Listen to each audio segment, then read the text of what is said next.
साधु साधु साधु।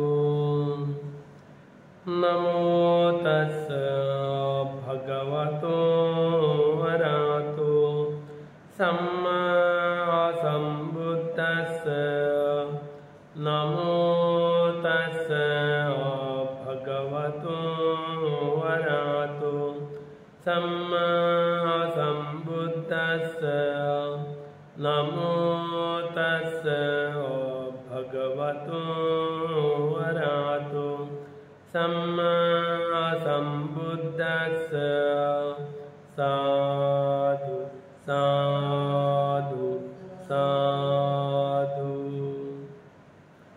दयेचे आगर, करुणेचे महासागर, विश्वाला शांती देणारे तथागत भगवान बुद्ध, तसेच त्यांचा सुविख्यात असणारा हा सद्धम्मावर आरूढ असणारा सदा पूजनीय श्रावक संघ, या तीनही रत्नाला माझे त्रिवार वंदन। तसेच माझे गुरुवर्य आचार्य उपाध्याय यांना सुद्धा माझे त्रिवार वंदन। भारतीय घटनेचे शिल्पकार बोधिसत्व डॉक्टर बाबासाहेब आंबेडकर यांच्या उपकाराची जाण ठेवून सर्वांच्या प्रती मंगल मैत्री।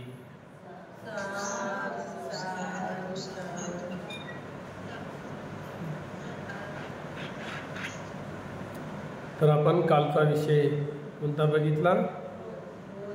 क्रोध। मनुष्याला क्रोध येतो तेव्हा आपली हानी कशी होते।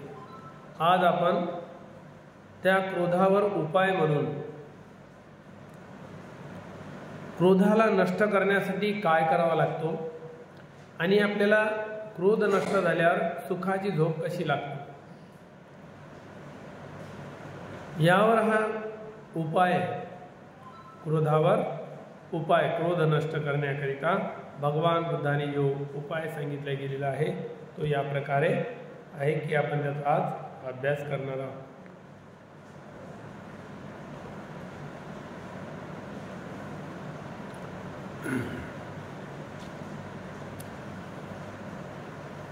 तर आज आपण भगवान बुद्धाने जे धर्मदेशना केलेली आहे ती आहे आक्रोश भारद्वाज वत्थो। आक्रोश, ज्या व्यक्तीचं नाव आहे, ज्या ब्राह्मणाचं नाव आहे आक्रोश, म्हणजे क्रोधित होणारा, नेहमी नेहमी क्रोधित होणारा, त्याला आक्रोश येत असतो। त्यावर भगवान बुद्धांनी क्रोधावर धम्मपद अट्टकथेमध्ये ही देशना केलेली आहे। तर ही देशना आपण बघूया की भगवान बुद्धांनी ही गाथा म्हटलेली आहे त्या आक्रोश भारद्वाजाला अनुसरून उद्देशून ही गाथा म्हटलेली आहे। 399 नंबरची ही गाथा आहे।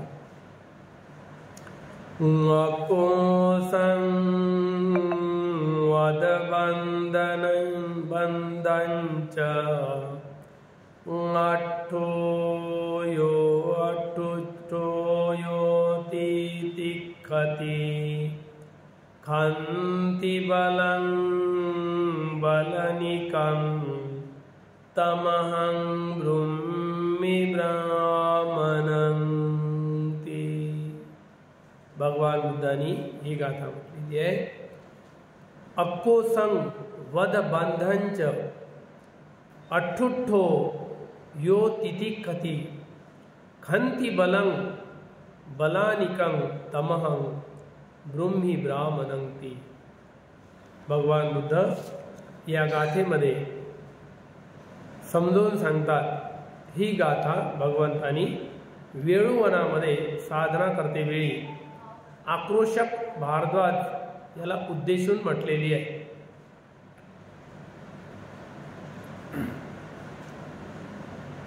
तो जो भारद्वाज ब्राह्मण होता त्यांचा जो भाऊ होता आणि पत्नी या धम्माच्या ओघामध्ये वाहत जाऊन धम्मामध्ये लिप्त होऊन श्रोतापन्न झाले होते। अक्रोधचा भाऊ आणि त्याची भावाची पत्नी दोघंही बुद्धाप्रती श्रद्धावान होऊन धार्मिक बनून धर्मामध्ये लीन होऊन श्रोतापन्न अवस्थेला पोहोचले होते। ते जोपर्यंत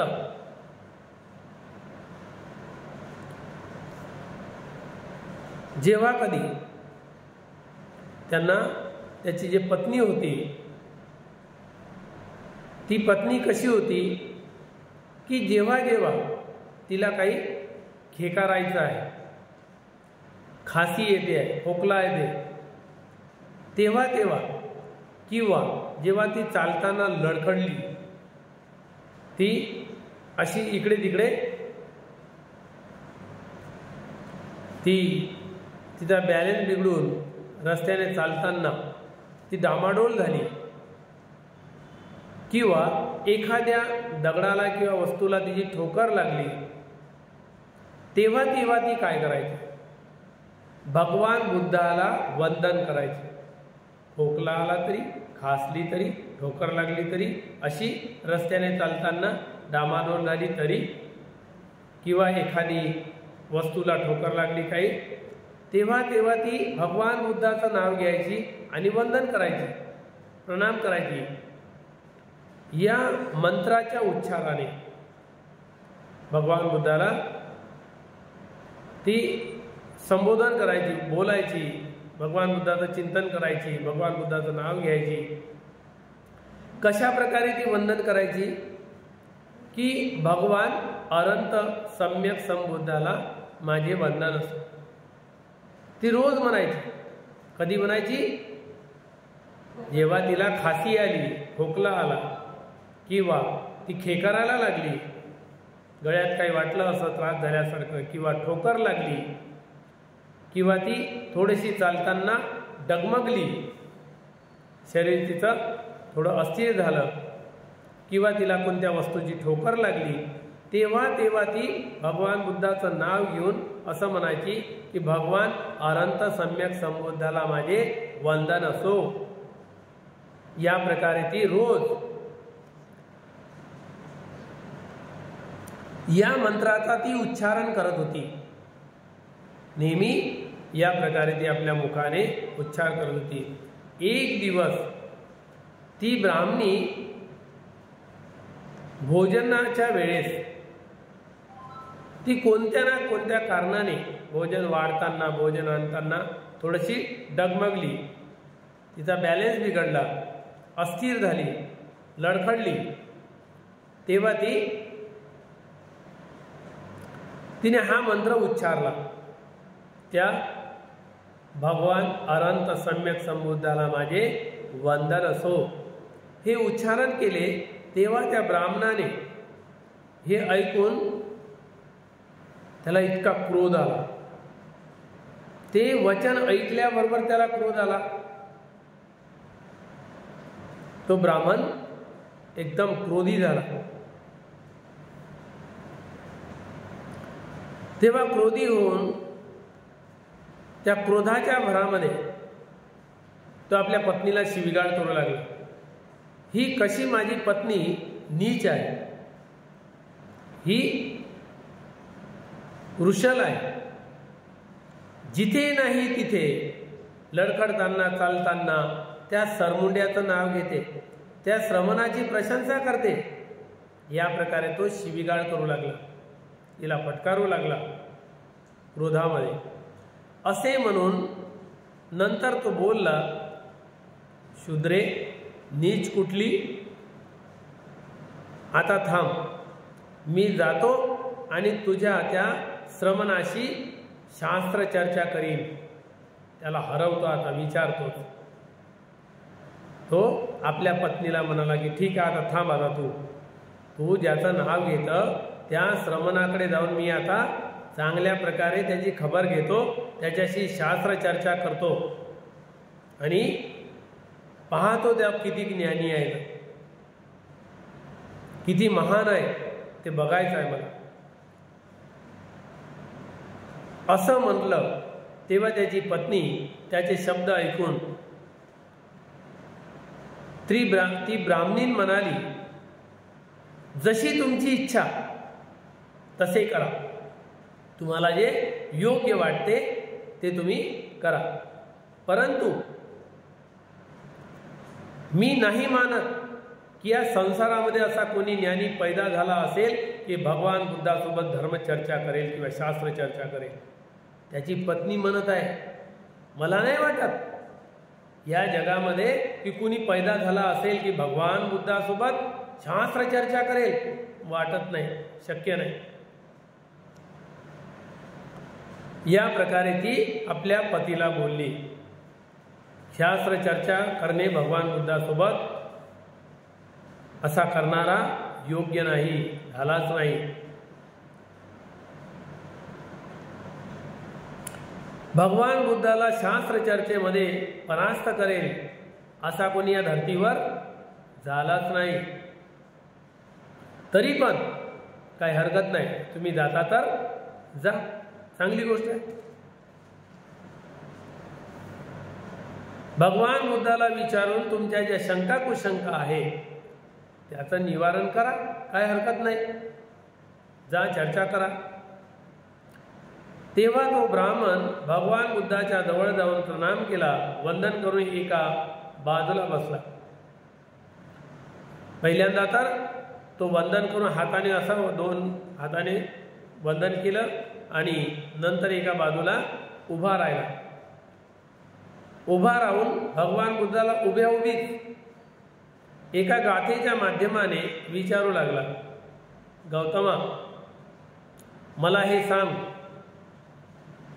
त्याचा पहिला प्रश्न आहे त्या ब्राह्मणांचा की गौतमा मला हे सांग, माझ्या प्रश्नाचे उत्तर दे की काय कापल्याने मनुष्य सुखाने झोपत असतो.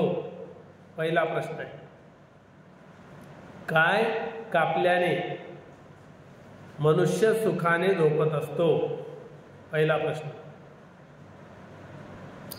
तसेच दुसरा प्रश्न, काय कापल्यानंतर त्याला शोक होत नाही. पहिला प्रश्न काय आहे, काय कापल्याने मनुष्य सुखाने झोपतो. दुसरा आहे, काय कापल्यानंतर त्याला शोक होत नाही. हे 2 प्रश्न. काय कापल्यानंतर त्याला शोक करण्याची पाळी येत नाही.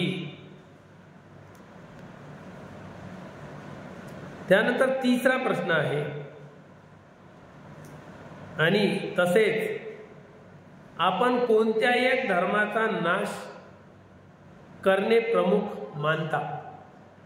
कोणता एक धर्म आहे की ज्याचा नाश करणे मुख्य आहे, प्रमुख आहे, ते करणे जरुरी आहे. कोणता एक धर्म आहे ज्याचा नाश करणे आवश्यक आहे, असा धर्म सांगा.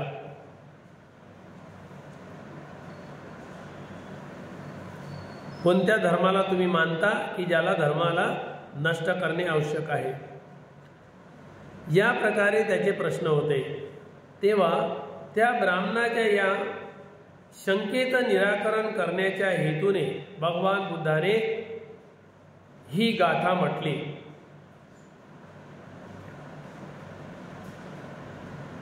भगवान बुद्धांनी या गाथेद्वारे हा धर्म सांगितला की काय कापावा लागतो. अक्कोसं वधबंधंच अठुठ्ठो योति तिखती खंती बलं बलालिकं तमहं ब्रह्मी ब्राह्मणं. भगवान बुद्धांनी त्याचं उत्तर दिलं की या गाथेद्वारे भगवान बुद्धांनी त्याचं उत्तर दिलेलं आहे. ब्राह्मण मनुष्य क्रोधाला कापल्यामुळे सुखाने झोपतो. पहिल्याचं उत्तर काय आहे, मनुष्य जेव्हा क्रोधाला कापतो क्रोधाला नष्ट करतो तेव्हाच तो सुखाने झोपू शकतो. म्हणून पहिल्या प्रश्नाचे उत्तर, क्रोधाला कापल्याने मनुष्य सुखपूर्वक झोपत असतो. क्रोधाला नष्ट केल्यामुळे मनुष्य सुखाने झोपतो, हे पहिलं उत्तर आहे. दुसरं आहे, क्रोधाचा त्याग केला तरच त्याला सुखाची उत्पत्ती होते. क्रोधाचा त्याग केल्यानंतरच त्याला सुखाची उत्पत्ती होते, सुखाची प्राप्ती होते. त्यानंतर तिसरा, त्याला शोक स्थितीचा सामना करावा लागत नाही. या कारणाने त्याला शोकाचा सामना करावा लागत नाही. कारण क्रोधाचा परिणाम विषा समान आहे. क्रोधाचा जेव्हा परिणाम येते, कसा येते, जसं काही आपण विष प्राशन केलं, पूर्ण अंगामध्ये पसरते विष, या प्रकारे त्याचा परिणाम येते. अंग पुरं भाजून टाकते, विचलित करते, अस्थिर करते आणि या प्रकारे व्याधीग्रस्त होते, अशांत होते. म्हणून हे क्रोधाचा येणारा परिणाम कसा आहे, विषा समान आहे. त्याला जर बघतो म्हणलं तर प्रथम सुरुवातीला खूप गोड वाटतो. क्रोधित होताना आपल्याला क्रोधित होऊशा वाटते, म्हणजे तेव्हा आपल्याला खूप गोड वाटतो. क्रोधित होऊशा वाटते म्हणजे गोड वाटणे. तसेच विद्वान लोकांना त्याला नष्ट केल्यावरच शोक करण्याची पाळी येत नाही. विद्वान लोक काय करतात, पहिले त्याला क्रोधालाच नष्ट करतात आणि त्या नष्ट केल्यामुळे त्याला शोक करण्याची पाळी त्याच्यावर येतच नाही. शोक करण्याची परिस्थिती येत नाही. हे ऐकून तो भगवान बुद्धावर अत्यंत श्रद्धावान बनला. त्याच्या प्रश्नाची उत्तरं त्याला मिळाल्यामुळे एकदम संतुष्ट आणि प्रसन्न झाला आणि भगवान बुद्धावर श्रद्धा बसली. त्यानंतर त्याने भगवान बुद्धाला प्रवज्जेकरिता याचना केली. याचना करून हळूहळू तो अर्हत्वाला प्राप्त करतो. म्हणून भगवान बुद्धांनी याचा जो उपाय सांगितलेला आहे की क्रोधाला नष्ट करा, तो क्रोधाला नष्ट केल्यामुळे अर्हत्व प्राप्तीपर्यंत गेला, अर्हत्व प्राप्त केलं. तेव्हा त्याचा लहान भाऊ जो होता आक्रोशक भारद्वाज, हे ऐकून की त्याचा भाऊ, मोठा भाऊ भगवान बुद्धाकडे जाऊन प्रवज्जित झाला, तेव्हा त्यालाही क्रोध आला. दुसरा भाऊ तोही क्रोधित झाला, भगवान बुद्धाकडे जाऊन प्रवचित का झाला म्हणून त्याला क्रोध आला. तो विहारामध्ये गेला आणि भगवान बुद्धाला असभ्य कठोर वचनामध्ये शिवीगाळ करू लागला. तेव्हा भगवान बुद्धांनी त्याला काही कथा ऐकवली.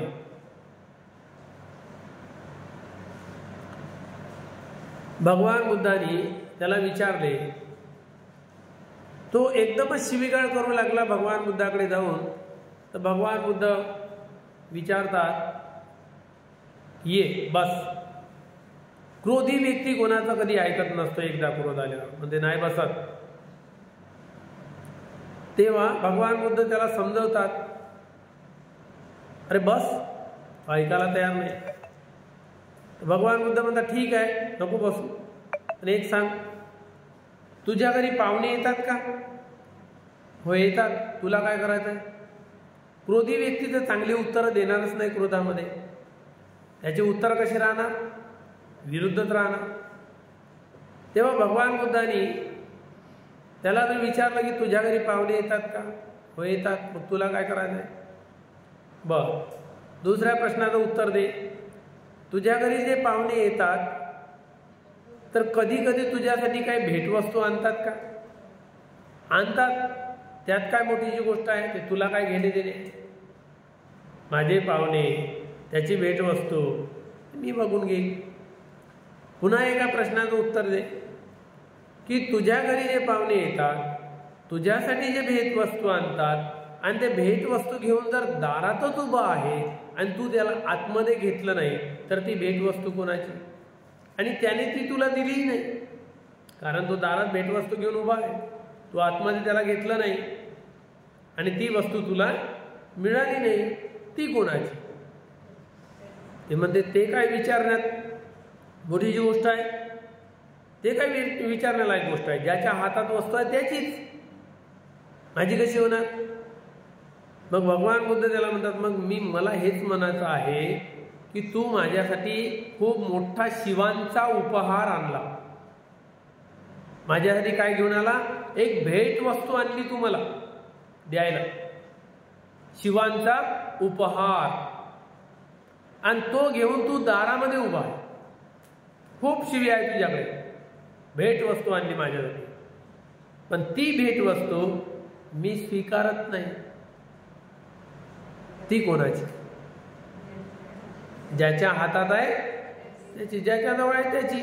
मग भगवान बुद्ध शिवांचा उपहार जेव्हा स्वीकारत नाही म्हणते, मग कोणाला लागणार? ज्याच्या जवळ आहे त्याचंच नुकसान करेल. समोरचा व्यक्ती जेव्हा स्वीकारायला तयार नाही आहे तर त्याच्यापासून हानी होणार का? काहीच नाही. हानी नाही आणि फायदाही नाही, दोन्ही नाही आहे. त्याच्या वस्तू घेतल्या असत्या तर फायदा राहिला असता किंवा हानी झाली असती, पण त्याच्यापासून ती वस्तू स्वीकारायचीच नाही आहे.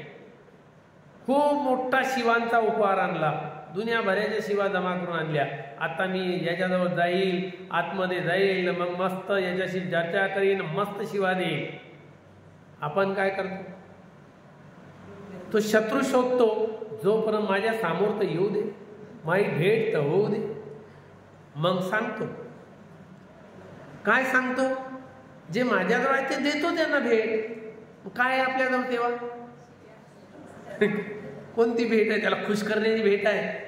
तो पाहून मस्त म्हणे वा वा वा, बऱ्याच दिवसाबाद भेटले हो, ही वस्तू मला भेटलीच नव्हती आतापर्यंत, बरं झालं असं म्हणत तुमचं स्वागत करेल.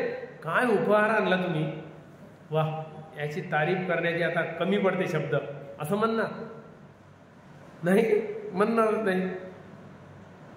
त्यामुळे जे आपण संग्रह करतो त्या उपहाराचा, तो उपहार कसा आहे? समोरच्याला प्रसन्न करणार आहे की दुःखी करणार आहे?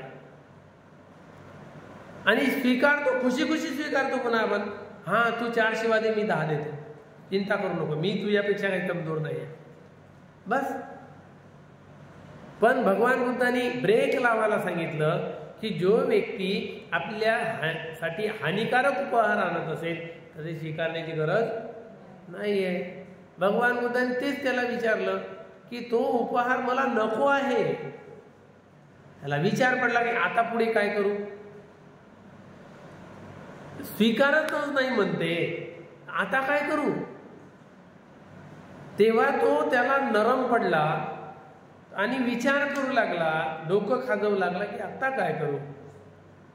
तेव्हा तो होता चांगला ज्ञानी, बरंच काय त्याला अध्ययन होतं, परंतु बिघडलेला होता काही कारणास्तव. भगवान बुद्ध समजणे काही साधी गोष्ट आहे? आणि दुरून व्यक्तीला कोणता व्यक्ती समजला आतापर्यंत? जोपर्यंत त्याच्या सानिध्यात राहत नाही, जोपर्यंत त्याच्याशी चर्चा करत नाही, त्याचा स्वभाव जाणत नाही, तोपर्यंत चांगला आहे की वाईट आहे कसं म्हणायचं? मग लोक काय करतात? दुरूनच वाऱ्याला लाथा मारतात का नाही? वारा तुफान आहे, वारा असा आहे, वारा थंडगार आहे, वारा गरम आहे, दुरूनच वाऱ्याला लाथा मारतात. म्हणजे दुसऱ्याचे दुर्गुण न पाहता, समोरच्या व्यक्तीला न तपासता, त्याचा स्वभाव न जाणता दोषारोपण लावतात की नाही? काय होत आहे? तो आपले पापकर्म वाढवतो की नाही? न पाहता, न ऐकता, न जाणता, न समजता. म्हणून बुद्ध म्हणतात की समोरच्या व्यक्तीला तुम्हाला जाणायचं असेल, बरेच दिवस, बरेच महिने, बरेच वर्ष त्याच्या सानिध्यात घालवावे लागतात, तेव्हा त्याचा ओरिजिनल स्वभाव माहीत पडते. नाही तर बाहेरून तो नारळही कडक वाटते. बाहेरून नारळ कडक वाटते, पण आतमध्ये पाणी असते ना गोड. ते जर पिल्यानं कसं वाटते? उन्हाळ्यात आपण तहान शमवण्यासाठी, आपला दाह शांत करण्यासाठी नारळ पितो की नाही? मग नारळ याचा अर्थ वरून कडक आहे म्हणून आतूनही आहे का? आतून जर असतं तर बाहेरचं टोकर चावून पहा, वरचं चावते का? तुम्ही म्हणलं असता बाहेर जसं आहे तसं आतमध्ये आहे. बाहेरचं चावत नाही तर आतमधलं काय चावणार? खोबरं खाल्लं असतं का तुम्ही? नसतं खाल्लं. हेच आहे ना की वरून जे दिसते तसं नसते. वरचं कवट भलाही आपल्याला कडक दिसते, पण आतून मऊ हे केव्हा कळते? जेव्हा त्याचं सानिध्य लाभलं, जेव्हा संपर्क लाभला, जेव्हा त्याच्या स्वभावाला जाणले, तेव्हाच कळेल ना. दुरून डोंगरही चांगला दिसते, खूप तारीफ करतो, वा किती सुंदर डोंगर आहे. परंतु जेव्हा जवळ जातो तेव्हा काटे, गोटे, झाडं, दगड, सर्प, विचू किती आहे? असंही आहे. म्हणून जोपर्यंत आपण प्रत्यक्ष जवळ जाऊन अनुभव घेत नाही, तोपर्यंत आपण चांगलं किंवा वाईट म्हणू शकत नाही, आणि म्हणणेही योग्य नाही. म्हणून समोरच्या व्यक्तीचा पहिले स्वभाव जाणावा लागतो, त्याच्यासाठी संपर्क करावा लागतो. संपर्क केल्याशिवाय स्वभाव कळत नसतो. दुरूनच हा व्यक्ती असाच आहे, क्रोधीच आहे, कठोरच आहे, कडकच आहे, दुरूनच त्याची अफवा मग पसरवणं. हो का बाई? हो न बाई. हो का बाई? हो न बाई. चालले. टीव्हीवरच्या वार्ता जेवढ्या लवकर पसरत नाही ना, तेवढ्या सर्वात फास्ट चॅनल आहे. कोणतं? सर्वात फास्ट चॅनल आहे. ती गोष्ट जे टीव्हीद्वारे पोहोचत नाही, रेडिओद्वारे पोहोचत नाही, ती तुरंत पोहोचते. एवढं फास्ट चॅनल आपल्या समाजात आहे. फक्त एकी जवळ सांगायचं का? ती वार्ता आज इथं सांगितल्याबरोबर राहिली का जाग्यावर? फटाफट दुसऱ्या दिवशी समाजात पसरते. आणि हेच काम जर आपण बदलवलं की जो उपदेश मला मिळाला तो जर फटाफट तशाच चुगल्याचा आळेच्या निमित्ताने जर तसंच जर पसरवला तर धम्म पसरायला वेळ लागेल का? त्याच गतीनं पसरणार. ज्या गोष्टी, वाईट गोष्टी आपण तुरंत पसरवतो, त्याचं का नाही बाई, असं झालं बाई, तसं झालं बाई, अहो काल माहीत पडलं बाई, बस वेळ नाही लागला. टीव्हीवरची बातमी तरी लेट येते, पेपर तरी लेट छापते, वेळ नाही लागला. याच झपाट्याने जर आपण धर्माचा प्रचार केला की काल का नाही बाई असं प्रवचन ऐकलं ना, अहो असं दुःखमुक्तीचं होतं ना, असं क्रोध त्यागाचं होतं ना, पार गेली सांगा ती हिची दिला, तिची दिला, तिची, किती झपाट्याने प्रचार झाला. पण जे हिताचं आहे, स्वहिताचं आणि परहिताचं, ते कधीच नाही समजत. पण जे आपल्या नुकसानाचं आहे किंवा इतरांच्या घराला आग लागणारे भर पसरवते. हो का बाई, हो न बाई, हो का बाई, हो न बाई, बस वेळच नाही लागत. कोणतं चॅनल हे असं आग लावे?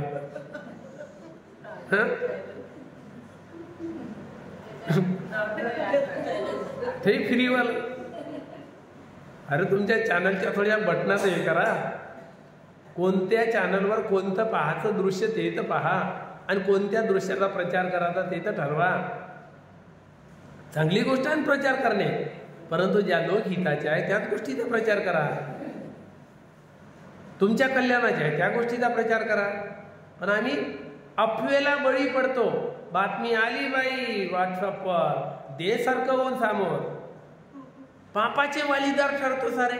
न जाणता न समजता कोणतीही बातमी समोर पोहोचवणे आणि समोरच्या व्यक्तीला झटका बसवणे, बिमार पाडणे, त्याचा प्राण गमवायला लावणे, कोण कारणीभूत ठरलं?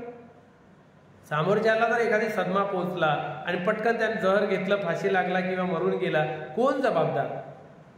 प्रचारक जबाबदार. आणि समोरच्या व्यक्तीला ते ऐकून प्रसन्नता आली आणि तो तसा तसा वागायला लागला, निर्वाण प्राप्त झालं, अरंत झाला, कोण जबाबदार? त्याला जबाबदार कोण आहे? तो निर्वाण प्राप्त केलं, त्यानं अरंत झाला, जबाबदार कोण आहे? मग आता कोणत्या व्यक्तीला कोणत्या कर्माचे फळ मिळेल? ज्याने त्याला अरहंत्वापर्यंत पोहोचवलं, असा उपदेशाचा प्रचार केला, तो व्यक्ती कल्याणकारक, त्याचा हितकारक ठरेल की ज्या व्यक्तीने त्याचा जीव गमावण्यापर्यंत प्रचार केला, व्हॉट्सअप फेसबुकवरून बातमी पसरवत बदनामीची असो, चाहे त्याच्या जीवावर बेतणारी असो, त्याचा जीव जाण्यालायक असो, की माझ्यामुळे काय होणार, समोरच्या व्यक्तीचं काय सत्यानाश करणार, तो आपला काय जीवहानी करणार, याचा विचार न करता आलीपोट सारखं पुढे काय प्रचार केला? त्या व्यक्तीचा प्राण वाचवण्यासाठी, त्याची बदनामी थांबवण्यासाठी, की त्याचा वरची श्रद्धा लोकांची वाढवण्यासाठी काम केलं की तोडण्यासाठी काम केलं? पुण्य केलं की पाप केलं? आपल्याला खुशी होते म्हणून बुद्ध म्हणतात, हे जहर जेव्हा आपल्याला पेरताना खुशी होते, लोकांच्या मनामध्ये जहर पेरताना खुशी होते, तेवढंच आपण अशांत आणि व्याकुल होतो. त्याचा परिणाम आपल्याला दुःखदायी येतो. पेरल्याचा परिणाम चांगलं नाही पेरलं तर पलटून वापस आपल्याला मिळतो. समोरच्याची हानी होण्याला कारणीभूत आपण ठरतो. हा विचार करतो का? नाही करत ना, चाललो प्रचार करत फॉरवर्ड. हे महामूर्खता या नेटवर्कमध्ये आहे, त्याच्यामध्ये प्रचारामध्ये आहे. या सोशल मीडियावर महामूर्ख लोक जास्त असतात, ज्याला धर्माचं कवडीचं ज्ञान नाही, पण चालला फॉरवर्ड करत. आता एक पोस्ट आज तुम्ही पाहिली, येरकन्याबाईच्या नातवाची पाय धुवून देते. अनेक लोक त्याची प्रशंसा करतात, पण एक मूर्ख भेटला त्याच्यात. लहानच्या पोराकडून असं करून घेणे योग्य का? विचार करा. म्हणजे त्या याच्यामध्येही काही मूर्खाची संख्या कमी नाही. आता त्याला दुजोरा देणारे लोक जेव्हा वाचतील तर त्याच्या मताचे लोक सरळ येतील. हा, हे तर बरोबर नाही. लहान मुलाला काय नोकर होय का? लहान मुलाकडून काम करत असते का? हे काय बनते होय का? हे काय घरचे लोक होय का? दुनिया भरायचे. त्याला उधाण आणण्यासाठी मूर्खाची संख्या या सोशल मीडियावर काही कमी नाही आहे. मूर्खच जास्त आहे, ज्ञानी कमी आहे. म्हणून या सोशल मीडियाचा वापर जे होते तर कोणाला जीवनातून उठवण्यासाठी तर कोणाला उच्च पदावर पोहोचवण्यासाठी होते. म्हणून हे विज्ञान आहे. भगवान बुद्धांनी पहिलेच सांगितलं, हे विज्ञान कसं आहे, एक तर मनुष्याला अनंत बनवते, एक तर मनुष्याला दुर्गतीला पोहोचवते. विज्ञान समजलं तर निर्वाणापर्यंत घेऊन जाते, आणि समजून जर घेतलं नाही आणि विपरीत दिशेने गेलो तर हेच विज्ञान काय करते, आपल्याला नरक गतीला घेऊन जाते. म्हणजे जन्म कुठे घ्यायचा होता आपल्याला? सुगतीमध्ये, आणि चाललो कुणीकडे? दुर्गतीमध्ये. हेच विज्ञान. या विज्ञानाचा या प्रकारे फायदा आहे. घेतो म्हणलं तर बरंच काही आहे, आणि विपरीत दिशेने जातो म्हणलं तर दुर्गती आहे. तर सर्वात जास्त या सोशल मीडियावर मूर्खांची संख्या भरपूर आहे. फेसबुक आणि व्हॉट्सअप चालवणारीची सर्वात जास्त मूर्ख लोक. ज्ञानी लोक आणि समजदार लोक कमी आहे. धर्माचा प्रचार करणारे कमी आहे, आणि इकडली तिकडं न जाणता, न पाहता, न समजून घेता फॉरवर्ड करणाऱ्याची संख्या जास्त आहे. मग त्याची बदनामी हो की तो सत्य आहे का नाही आहे त्याच्याशी काही देणे घेणे नाही. मग ते शंका कुशंका कशावरून? त्याच्याशी बोलून नाही, वार्ता करून नाही, त्याला समजून नाही, त्याच्याकडून माहिती काढून नाही, आणि वरवर बाहेरच्या बाहेरच मन दूषित करायचा तो खराब आहे, मन दूषित करायचा तो खराब आहे. अरे हे लेबल कोणत्या तरी एखाद्या व्यक्तीनं, त्याचा विरोध करणाऱ्या व्यक्तीनं दर्शवलेला आहे आपला विरोध. तू पण त्याचा विरोधी आहे का? तो आपला विरोध प्रकट करण्यासाठी, त्याचं डिमोशन करण्यासाठी, त्याला बदनाम करण्यासाठी आपली भडास काढत आहे. तुझी कोणती भडास आहे त्याच्यासोबत? तू पण शत्रू आहे. तरी पण त्याच्या मताला सहमत होऊन तो व्यक्ती नरक गतीला जाण्याची तयारी करतो, न जाणकारी घेता. या प्रकारे भगवान बुद्ध म्हणून म्हणतात, हे जे आपण क्रोधाच्या भरामध्ये जे दुसऱ्यासोबत भडास काढतो आणि इतर लोकांना सम्मिलित करतो, ते सारे या जहराला प्राशन करताना गोड वाटतो त्यांना हे जहर. म्हणून या जहराला आपण प्राशन करता कामा नये. म्हणून याला ब्रेक लावण्यासाठी काय सांगितलं बुद्धानं? मला तर नाही स्वीकारायचं भाव, तुझा जेवढा उपहार आहे तुझ्यात. तेव्हा तो विचारात पडला, आता काय करू? थोडंसं त्यानं डोकं खाजवलं की आता तर काही उपायच नाही, पण चल श्रमण गौतमाला आपण विचारावं की तुम्ही हे न स्वीकार करण्याची विधी कुठून शिकलात, मला शिकवाल का? गेला भगवान बुद्धाजवळ, अंदर गेला, बसला. भगवान बुद्धाला विचारते, श्रमण गौतम, हे जे तुम्ही न स्वीकारण्याची विधी आहे कुठून शिकलात, मला शिकवाल का? अरे हा हा बिलकुल, ये बस. बसला. ठेव हातावर हात, कर डोळे बंद, बाहेरच्या जगताकडे पाहणं सोडून दे, अंतर जगताकडे पाय. बस श्वासाकडे लक्ष दे. श्वास येत आहे, श्वास जात आहे, जाण. नैसर्गिक श्वास आहे, कोणी दिलेला नाही, बनवला नाही. श्वास येत आहे तर जाण, येत आहे, जात आहे तर जाण, जात आहे. या त्रिकोणी हिस्स्यामधून श्वासाला जाण. आणि श्वासाला जाणता जाणता त्याचे वर उफाळून आले संस्कार.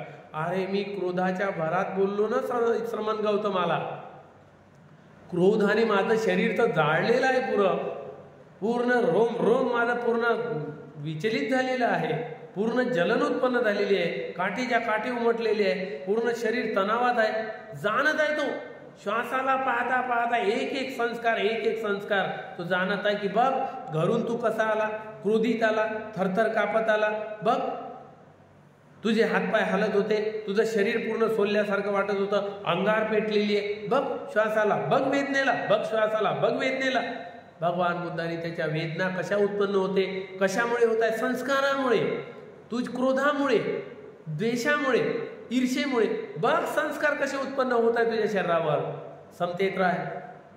बघ दुःखद आहे तर जाण फक्त दुःखद आहे, सुखद आहे तर जाण सुखद आहे. प्रतिक्रिया करू नको, समतेत राह, आपोआप निघून जातील. त्याला या प्रकारे भगवान बुद्धांनी न स्वीकार करण्याची विधी सांगितली. तो ध्यान करता करता करता करता तो पण स्रोतमध्ये पडला, स्रोतापन्न झाला. न स्वीकारण्याची विधी. तर जेव्हा जेव्हा आपण असं होते की एखादी विकार जागृत करतो, क्रोध असो, द्वेष असो, मोह असो, हत्येचा भाव असो की वासना असो, कोणताही तिरस्काराचा भाव असो, जेव्हा जेव्हा की भयाचा असो, जेव्हा जेव्हा आपल्या मनामध्ये एक विकार जागतो तेव्हा आपल्या शरीरावर दोन प्रतिक्रिया होतात, आपोआप घडतात. कोणत्या? दोन क्रिया आपोआप नैसर्गिक घडतात जे आपल्याला दुखी करणारे आहे. तेव्हा समजून जायचं या दोन क्रियावर जर जीवनभर लक्ष ठेवलं आपण सुखीही सुखी आहोत. हा इलाज. बाकी काही करायचं नाही. तुम्हाला 10 दिवसासाठी शिबिराला जायचं नाही, नुसतं 10 दिवस तिथं बसायचं डोळे लावून, काही गरज नाही. आणि घरी काय डोळे लावून बसले पाहिजे असं जरुरी नाही. फक्त दोनच गोष्टीवर जीवनभर लक्ष ठेवलं तर तुम्ही सुखीही सुखी आहात. आणि त्या दोन गोष्टीवर लक्ष ठेवून आपण जर आपल्या कृत्यावर जे कृत्य करतो त्याच्यावर ब्रेक लावला, सुखीही सुखी आहे. कोणत्या दोन गोष्टी? ज्या नैसर्गिक आहे, आपल्या शरीरावर घडतात आपोआप. जेव्हा क्रोध येते, जेव्हा द्वेष येते, जेव्हा मोह उत्पन्न होते, जेव्हा लोभ उत्पन्न होते, जेव्हा हत्येचा भाव उत्पन्न होते, जेव्हा भयभीतपणा उत्पन्न होते किंवा जेव्हा वासना उत्पन्न होते, तेव्हा तेव्हा आपल्या शरीरावर दोन घटना नैसर्गिक घडतात आपोआप. बस याचाच अभ्यास करायचा आहे जीवनभर. बस सुखी सुखी, काहीच करायची गरज नाही. सुख आपल्यासोबतच आहे, मुक्ती ही आपल्यासोबतच आहे. केव्हा मुक्त होईल सांगता येत नाही या दोन गोष्टीमुळे. कोणत्या दोन गोष्टी? ज्या नैसर्गिक आपल्या शरीरावर होतात. समजा तुमच्या अंदर क्रोध आला किंवा भय आला, भीती वाटल्याबरोबर सुखद वेदना होते का तुमच्या शरीरावर? वा वा वा मस्त आहे भय, मस्त आहे, मस्त सुंदर भय आहे, असं होते का? जेव्हा तुम्हाला कोणती खुशी उत्पन्न झाली दुःखद वेदना होतात का? दोन घटना तुमच्या शरीरावर घडते, त्यावर जीवनभर लक्ष ठेवणे आहे. हे जर केलं तर तुम्ही जिंकले. तुमच्यासोबत काय घडते? आपोआप घडते, नैसर्गिक आहे, कोणी देत नाही. जेव्हा अचानक तुम्ही इथून चालत आहे आणि चालता चालता समोरून साप चालला आणि पाय पडणारच होता, पण थोडशानं वाचलं, तेव्हा काय होते? तेव्हा काय होते? त्या दिवशी सांगितलं पण कसं आहे की मन स्थिर पाहिजे ना, जाग्यावर पाहिजे ना.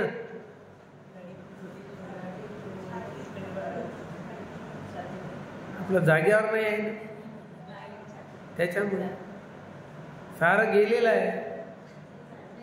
घरी ठेवून येतो ना आपण, येतो इथे, पण कशाने येतो? फक्त शरीराने येतो. मन तर घरामध्ये आहे. काय घडते आपल्यासोबत? भीती उत्पन्न होते, तेव्हा शरीरावर कोणती घटना घडते?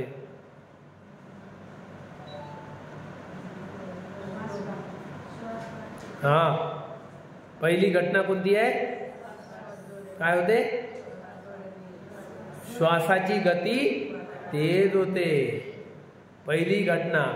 जेव्हा तुम्हाला क्रोध उत्पन्न होते, कोणाच्या हत्येचा भाव उत्पन्न होते, किंवा एखादी तुम्ही भयभीत होता, किंवा वासनेचा संस्कार उत्पन्न होते, किंवा कोणत्या ना कोणत्या आपत्ती आपल्यावर येणार आहे असं जेव्हा वाटते, तेव्हा तुमच्या शरीरावर एक नैसर्गिक घटना घडते. ती कोणती आहे? श्वास आपली स्वाभाविक गती गमावून बसतो. श्वास जो नैसर्गिक राहतो तो राहत नाही, त्याच्यामध्ये बदलाव घडून येतो आणि श्वासाची गती तेज होतो. अशा वेळेस आपल्याला अटॅक येऊ शकते आणि मरण येऊ शकते. कशामुळे? विकार जागल्यामुळे. दुसरी घटना.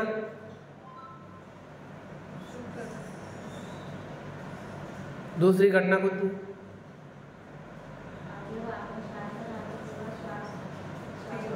श्वासाची गती तर तेच झाली, स्वाभाविक गती राहिली नाही, तर दुसरी घटना कोणती?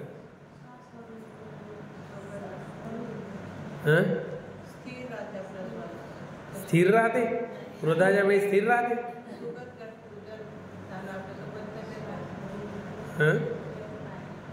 काय होते? दुसरी घटना कोणती?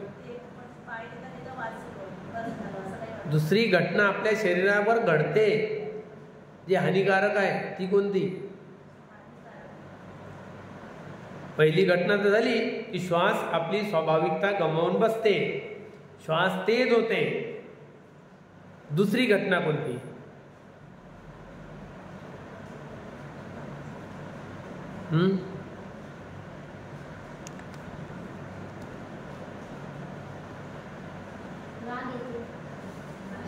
राग येतो. शरीरावर घडलेली घटना आहे का राग?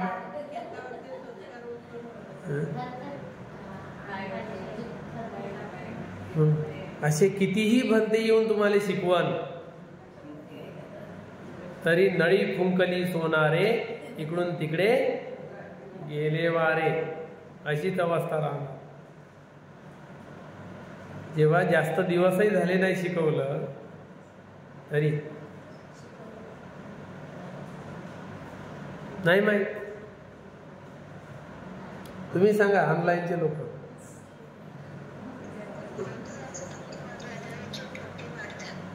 कशाचे ठोके वाढतात? कशाचे ठोके वाढतात? तुमच्या शरीरावर घडलेली घटना आहे की रागद्वेष क्रोध आहे? काय? मग दुसरी घटना काय घडते? आपल्या हृदयाचे ठोके वाढतात, गती तेज होते. ह्या दोन घटना काय आहे? कुणी दिल्या का? कोणी घडवल्या का? घडवून आणल्या नाही, आपोआप त्या प्रसंग आला आणि मनाने जाणला आणि बस मनातून तो विकार उत्पन्न झाला. त्याच्या प्रतिक्रिया शरीरावर म्हटल्या. श्वासाची गती तेज झाली आणि हृदयाचे ठोके वाढले. अशा पिरियडमध्ये मनुष्य निरोगी राहतो का? ज्याच्या हृदयाचे ठोके वाढलेले आहे आणि श्वास जोराजोरानं टाकतो आहे, अशा वेळेस काय होते? त्याचा जीव सुरक्षित आहे की जीवाला धोका आहे? धोका आहे. त्याचं कधी मरण येऊ शकते अटॅकमुळे, किंवा तो घाबरटपणामुळे त्याचा जीव जाऊ शकते, असं होते. मग या दोन गोष्टीवर जर आपण संयम ठेवला की या वेळेला माझ्या हृदयाचे ठोके वाढले आणि माझ्या श्वासाची गती तेज झाली, याचा मतलब माझ्या अंदर कोणता तरी एक संस्कार विकार जागला. मग त्याचा शोध घ्यायचा, कोणता विकार दाखला, समोरच्या व्यक्तीनं शिवी दिली म्हणून मला क्रोध आला, किंवा अंधारामध्ये मी जात आहे कोणी दिसत नाही, किंवा अचानक प्राणी कोणता समोर आला म्हणून मी भयभीत झालो, म्हणून भीतीमुळे माझ्या शरीरावर प्रतिक्रिया उमटल्या. एखादा विकार आपल्या मनामध्ये वासनेचा उत्पन्न झाला आणि त्यामुळे आपल्याला त्या पूर्ती करण्यासाठी आपण तयार होतो, त्यावेळेस हे आपलं मन तयार राहत नाही, तेव्हा भीती उत्पन्न होते, ते मन पुरं अस्थिर होऊन जाते, जाग्यावर राहत नाही. तेव्हा हे असे संस्कार राग द्वेष मोह क्रोध ईर्ष्या अहंकार जेव्हा जेव्हा आपल्या मनोच्या विरुद्ध संस्कार उत्पन्न होते तेव्हा तेव्हा या शरीरावर दोन घटना घडतात. हृदयाचे ठोके तेज होतात, श्वासाची गती तेज होते. या दोन घटनेकडे जर जीवनभर लक्ष ठेवलं की हे झालं, मी आता थोडंसं थांबूनच जातो, बस समतेत राहायचं, श्वासाकडे पाहत राहायचं, श्वास तेज झाला जाणून घ्यायचं, मनापर्यंत बातमी पोहोचवून द्यायची की माझा श्वास तेज झाला, हृदयाचे ठोके वाढले. एवढी जरी मनापर्यंत खबर पोहोचवली, मन त्याला तटस्थ राहून पाहत राहते आणि जोपर्यंत ते शांत होत नाही तोपर्यंत पाहत राहते तटस्थ भावनेनं. आणि जेव्हा शांत होते, स्वाभाविक येते, तेव्हा मग कोणतंही काम करणे योग्य आहे. तोपर्यंत समुद्रामध्ये तुफान उठल्यावर नाव टाकणे काही योग्य नाही आहे. म्हणून अशा अवस्थेमध्ये, विचलित अवस्थेमध्ये आपण कोणतंच काम करणे काही योग्य नाही. मुलं त्यामुळे नापास होतात, घाबरतात की जेव्हा अभ्यास तर करत नाही, मायबाप म्हणतात बाबूरे अभ्यास करा, अभ्यास करायला उठा, करत नाही, मोबाईलमध्ये व्यस्त राहतात. आणि जेव्हा परीक्षेची वेळ येते तर अचानक पेपर हातात आल्यावर मग काय होते, त्यांची घाबरगुंडी होते, मग श्वास तेज, हृदयाचे ठोके तेज, आता काय सोडू, आता काय सोडू, प्रश्न समजत नाही, उत्तर काय समजू लिहू, बस घाबरटपणामुळे, श्वासाच्या गतीमुळे, या हृदयाच्या ठोक्यामुळे विचलित होऊन जातो, घाबरून जातो आणि त्या घाबरटपणामुळे चांगलं काम घडत नाही. समुद्रात तुफान उठला आणि त्यानं नाव टाकलेली यासाठी, आता मी उत्तर शोधतो, आता मी उत्तर शोधतो, शोधणार का, त्याला काहीच आठवत नाही त्या पिरियडमध्ये. त्यामुळे मुलं नापास होतात. वेळेवर, त्या वेळेवरच काहीच करू नका, 2 मिनिट शांत करा श्वासाला आणि मग तुम्ही बाकीचं काम करा, तर लाभ होईल. म्हणून चित्त शांत झाल्याशिवाय कोणतंही काम चांगलं होत नाही, होतच नाही. विचलित चित्ताने, अशांत चित्ताने, चंचल चित्ताने कोणतंच काम बरोबर होत नाही. म्हणून जीवनभर आपल्यावर बस फक्त 2 घटनावर लक्ष ठेवा आणि मग शांत होऊ द्या आणि मग काम करा, लाभही लाभ. बस या 2च गोष्टीवर लक्ष ठेवायला सांगितलं बुद्धांनी की श्वासाची गती आणि हृदयाचे ठोके. बस नैसर्गिक कोणी दिले नाही. या प्रकारे त्याला सांगितल्यावर भगवान बुद्धांनी ते आपल्या मनाला शांत कसं करायचं, विकाराला नष्ट कसं करायचं, न स्वीकारण्याची विधी, समतेत राहणेच न स्वीकारण्याची विधी आहे. तर अशा प्रकारे त्याला उपदेश केल्यावर तो सुद्धा भगवान बुद्धावर त्याने सुद्धा श्रद्धा केली आणि त्याने सुद्धा भगवान बुद्धाला स्वीकारले. भारद्वाज आणि विलिंगक भारद्वाज सुद्धा सर्व ऐकून क्रुद्ध होते, त्याचे भाऊ क्रोधी होते. भगवान बुद्धाच्या समोर गेले, परंतु ते सुद्धा भगवान बुद्धाचा उपदेश ऐकून भगवान बुद्धाप्रती श्रद्धावान बनले आणि तेही प्रवज्जित झाले. त्याचे भाऊ सुद्धा प्रवज्जित झाले. साधना करून ते सुद्धा अनंत झाले. तेव्हा एक दिवस धर्मसभेमध्ये ही चर्चा उठली, आयुष्यमानानो भगवंताचे गुण किती विशेष आहे, भगवान बुद्धाजवळ किती महान गुण आहे, त्या गुणामुळे कोणीही हो, किती क्रोधी हो, त्याला शांत करतात. अद्भुत आहे. 4ही भाऊ क्रोधित होऊन आले. 4ही भाऊ, मोठा भाऊ तर पहिले म्हणला, दुसरा भाऊ आला, नंतर 2 भाऊ आले. बस 4ही भाऊ क्रोधित होऊन आले, परंतु भगवान बुद्धाने क्रोध न करता त्यांना शांतीपूर्वक धर्मोपदेश केला. यामुळे भगवान बुद्धाची प्रतिष्ठा वाढली, भगवान बुद्धाबद्दल लोकांच्या मनात श्रद्धा वाढली. भगवान बुद्धाने इथे येऊन ही चर्चा ऐकून भिक्षूंना विचारले, भिक्षूंनो, मी स्वतःमध्येच अत्याधिक शांती बलाने युक्त असल्या कारणाने माझ्यामध्ये शांती बलच इतकं आहे, मी स्वतःच शांत राहत असतो, तर दुसऱ्याला शांती देणार. मी जर क्रोधी असेल दुसऱ्याला काय देणार? क्रोधच देणार. या प्रकारे शांती बलाने युक्त असल्या कारणाने मी दुर्जन कितीही लोक असो, द्वेष करणारा कितीही असो, त्या द्वेषी मी त्याचा द्वेष करत नाही. त्यांच्यासोबत या कारणामुळे आर्यजनाची प्रतिष्ठा वाढते. क्रोधी व्यक्ती आला म्हणून आपण क्रोधी व्हायचं नाही, द्वेषी व्यक्ती आला म्हणून त्याचा द्वेष करायचा नाही. म्हणजे तेव्हा आपली प्रतिष्ठा वाढते की नाही बा, हा व्यक्ती तर अजिबात काही स्वीकारतच नाही, काय करावं आता? याला क्रोध आणण्याचे प्रयत्न केले, याला द्वेष आणण्याचे प्रयत्न केले, पण नाही. या प्रसंगानुसार भगवान बुद्धांनी ही गाथा म्हटली होती. कोणती? अक्कोसं वदबंधनंच बंधनच अठुठ्ठो यो तितिखती खंती बलं बलनिकं तमहं ब्रह्मी ब्राह्मणं.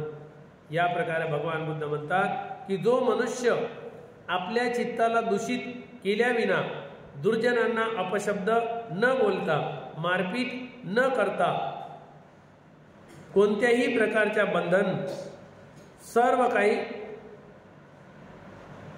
सहन करत असतो, त्यालाच मी ब्राह्मण मानतो.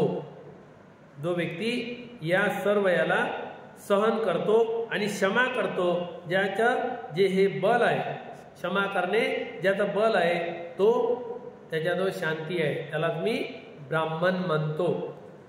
अशाला ब्राह्मण म्हणतो. मी कुणालाही लेबल लावलेल्याला ब्राह्मण म्हणत नाही. तर अशा प्रकारे भगवान बुद्धांनी हा उपदेश त्या अक्कोस भारद्वाज याला उद्देशून वेळूवनामध्ये केलेला उपदेश आहे. अशा प्रकारे आपल्यासाठी जेवढे उपदेश आहे तेवढे आपल्यासाठीच फायद्याचे आहे, कल्याणाचे आहे. म्हणून भगवान बुद्धाचे उपदेश आपण उपकार मानले पाहिजे की आतापर्यंत आमच्यापर्यंत हे उपदेश पोहोचलेले आहे. त्या बाबासाहेबांनी आम्हाला ते उपदेश ग्रहण करण्याच्या लायक बनवलेलं आहे. त्यांचे उपकार अनंत आहे आमच्यावर. त्याच्यामुळे आम्ही आज याचं आचरण करून आमचं सुद्धा आम्ही मंगल करू शकतो. क्रोधाचा त्याग करून सुखाने झोपू शकतो आणि शोकाची पाळी येणार नाही. अशा प्रकारे आम्ही हे ऐकण्याचा अर्थच आहे की आपल्यामध्ये बदल घडवण्यासाठी ऐकणे आहे, आचरण्यासाठी ऐकणे आहे, नुसतं ऐकून राहण्यासाठी नाही आहे. धर्म हा कल्याणकारक आहे, पण केव्हा कल्याणकारक आहे? जेव्हा आपण अनुकरण करू तेव्हा कल्याणकारक आहे. आणि धर्म आपल्यासाठी आहे, आपण धर्मासाठी अजिबात नाही आहे. त्याला आपली अजिबात गरज नाही. धर्म स्वतःच बलवान आहे. आपल्याला बलवान बनायचं आहे तर धर्माचा अंगीकार करावा लागेल, आचरण करावं लागेल, तेव्हा आम्ही बलवान होऊ, नाहीतर आम्ही दुर्बल आहोत. धर्म उतरल्याशिवाय कोणताच व्यक्ती बलवान बनू शकत नाही. त्याचीच गरज आहे आपल्याला. म्हणून आपण अनुकरणीय जीवन आपलं असलं पाहिजे. म्हणून याचं जे जे ऐकतो ते आचरणात आणणं शिकलं पाहिजे, हे महत्त्वाचं आहे. म्हणून मूर्खाला तोंड न देता, मूर्खाच्या प्रश्नाचं उत्तर न देता, मूर्ख व्यक्तीच्या क्रोधाला बळी न पडता, त्याच्या द्वेषाला बळी न पडता, त्याला प्रतिक्रिया न देता आपण शांत राहिलो, निश्चितच आपली नाव पार होणार, जीवनाचा सार्थक होणार आणि खरा धर्म आपल्यामध्ये रुजून आपण निर्वाण पथावर जाऊ. तर अशा प्रकारे आपण आज जे धर्म ग्रहण केलेला आहे, या पुण्यकर्माच्या बलाने तुम्हाला आयु, आरोग्य, संपत्ती प्राप्त हो, श्रद्धाशील श्रुत त्याग प्रज्ञा प्राप्त हो, बुद्धाच्या शासनामध्ये उत्तम 4 आर्य सत्य साक्षात करण्याचे भाग्य मिळो.